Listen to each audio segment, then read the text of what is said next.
Introduce yourself. Hi, my name is Samantha. I'm 26 years old. I live in New York City and I work in the fashion industry. Give us your dating history. So I feel like the only way that I could adequately explain my dating history is in the form of a vocab lesson. Number one, the ghoster. We all know what a ghoster is, but I'll just give you a little synopsis. A ghoster disappears off the face of the earth, never to be heard from again, but he still watches your Instagram stories. I've also been guilty of this. This character, but I felt really bad. I truly did, and I apologize. I'll never do it to someone again because they know how it feels. Number two, the Casper.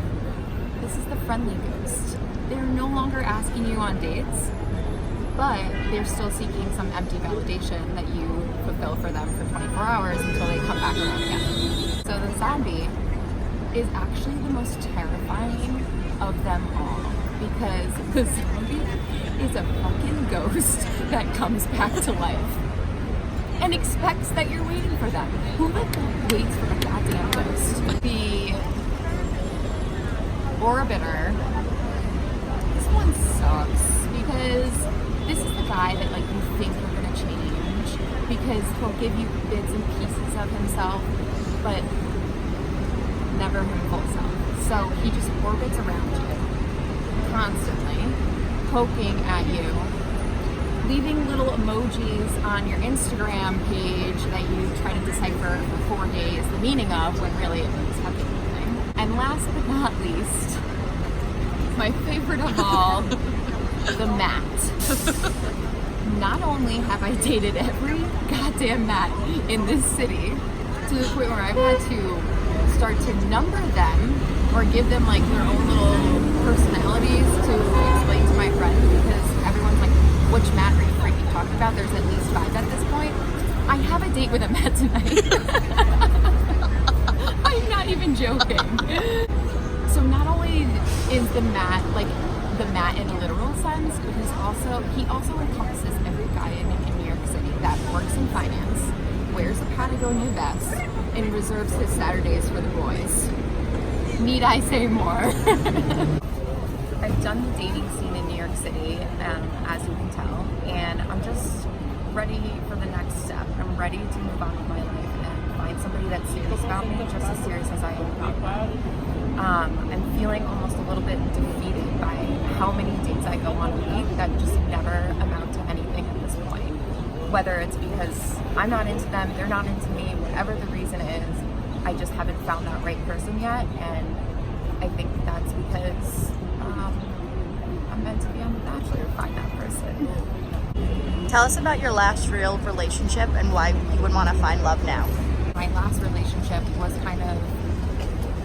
it ended ultimately mutually, but there was no tragic ending to it, which was honestly the saddest part because we had to make more of a mature decision that we couldn't give each other. Our love languages were different at the end of the day, and I think that's kind of what half the battle is finding somebody that speaks the same love languages, because he didn't choose me in the end, even when he was given the opportunity to fight for me. So it's my turn to choose myself. What is your fantasy date? I feel like I should come up with something really extravagant right now because like The Bachelor has the capacity to be like, bitch, you want to go in a helicopter? We go in a helicopter. But all I want is cheese. Like if you have cheese, like a little charcuterie board, some crudités, wine, endless bottles of wine. If you give me a margarita on a date though, then there's no telling what could happen. There is no telling what could happen. So yeah, some crudités and a charcuterie board and your girl is good. You could throw in a helicopter if you want to. If you were on The Bachelor, what would be your biggest challenge? I think my biggest challenge would probably be to open up in a competitive environment. I feel like it takes a lot for me to trust somebody, but I'm really working on that. What would your hometown date be like? So my hometown date would be in Albany, New York.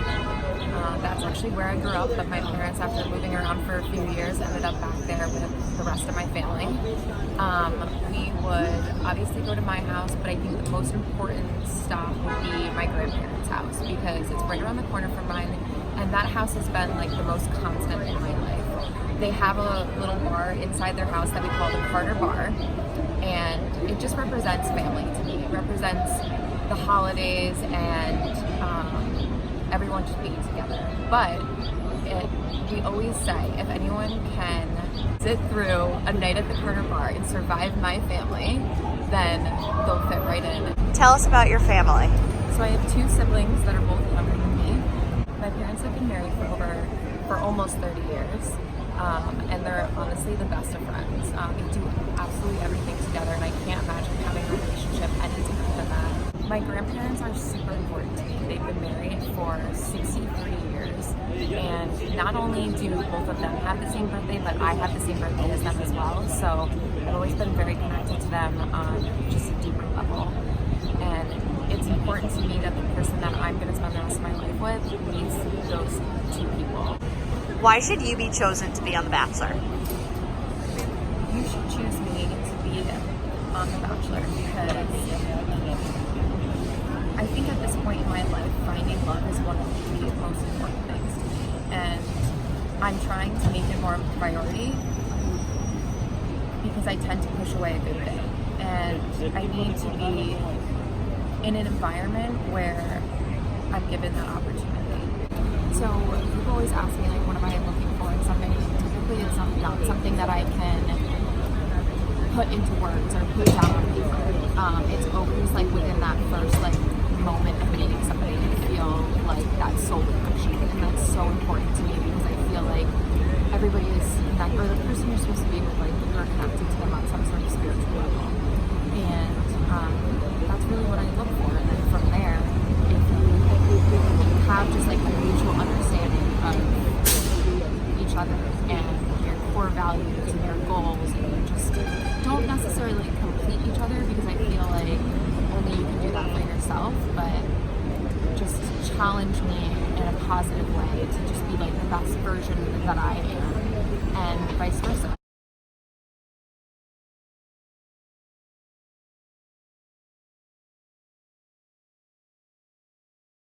I'm not trying to be cool. I'm just. No, the beer that we have to play with it. Anyway. Caesar is pissed. Is that what they call it these days? No, Caesar wants to get Not a construction nurse, you know? Yeah. 3.5 years, and buildings being built on either side of the street. Okay. Okay, here you go. Ready? She's gonna cream it.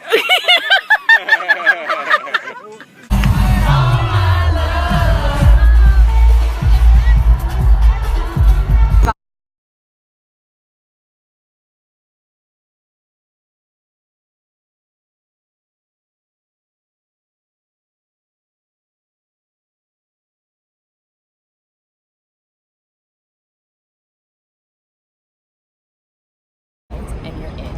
Right. I'm not eat my there's a lot of pigeons in New York City. This kid in the only volcano. Oh my god, there's so many pigeons around here. So my mom is an attorney. I'm just not feeling the vibe, and oh fuck. To do that for some this fucking pigeon I'm trying to beat you, and he just comes out of nowhere.